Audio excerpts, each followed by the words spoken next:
நம்ம தளபதி விஜய் அவர்கள் கிறிஸ்மஸ் விழா வருகையை ஒட்டி ஒரு கூட்டமைப்பு ஒரு நிகழ்வை முன்னெடுக்கிறாங்க. அந்த நிகழ்வில் விஜய் கலந்துக்கிறார். கலந்துக்கிட்டு பேசுகிறார்.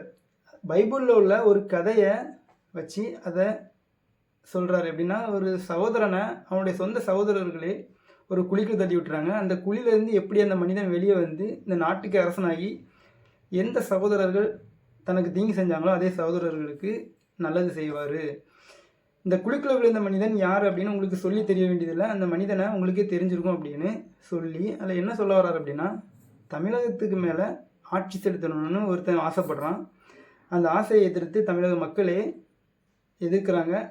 ஆனால் அதையும் தாண்டி அந்த மனிதன் ஆட்சி கட்டிலுக்கு ஏறி அதிகாரம் செலுத்தும் அப்படிங்கிறத ஒரு பைபிளில் உள்ள ஒரு கதையை மூலமாக உருவகப்படுத்தியிருப்பார். எப்படின்னா, நான் ஆட்சிக்கு வரணும் அப்படிங்கிறத சொல்லியிருப்பார்.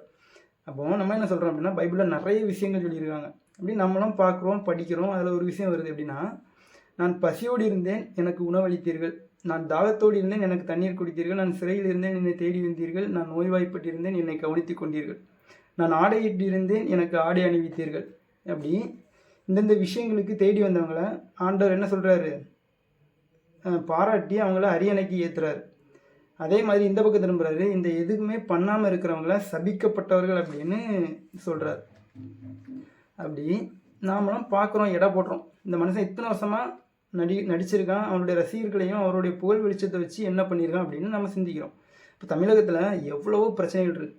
தன்னுடைய புகழ் வெளிச்சத்தை வச்சு மிகப்பெரிய விஷயங்களை பண்ணலாம்.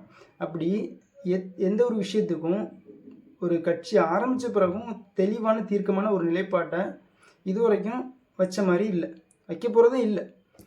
அப்போ நாம் நம்முடைய மொழியை நேசிக்கக்கூடிய, தமிழ் நிலத்தை நேசிக்கக்கூடிய நாங்கள் சொல்கிறோம் எப்படின்னா, நீ ஜோசப்பாக இருந்துட்டு போ, கந்தனாக இருந்துட்டு போ, யூசப்பாக இருந்துட்டு போ, நீ யாராக வேணால் இருந்துட்டு போ. ஆனால் ஜாதி மதத்தை தாண்டி இந்த மண்ணையும் மக்களையும் இந்த மொழியையும் ஒரு தெளிவான வரையறையோடி நேசிக்கக்கூடிய, எதிர்கால நலன் குறித்து சிந்திக்கக்கூடிய, ஒரு பிரச்சனை வருவதற்கு முன்னே போய் அதை தீர்க்கக்கூடிய ஒரு தெளிவான கோட்பாடு உள்ள ஒரு தலைவனை தான் நாங்கள் தேடிட்டுருக்குமே தவிர, ஏதோ ஒரு 10-50 படத்தில் நடிச்சுக்கிட்டு அந்த புகழ் வெளிச்சத்தை வச்சு இந்த நாட்டை ஆட்சி பண்ணிடலாம் அப்படின்னு வரவங்கள நம்ம ஏற்றுக்க முடியாது, எதிர்க்க தான் முடியும்.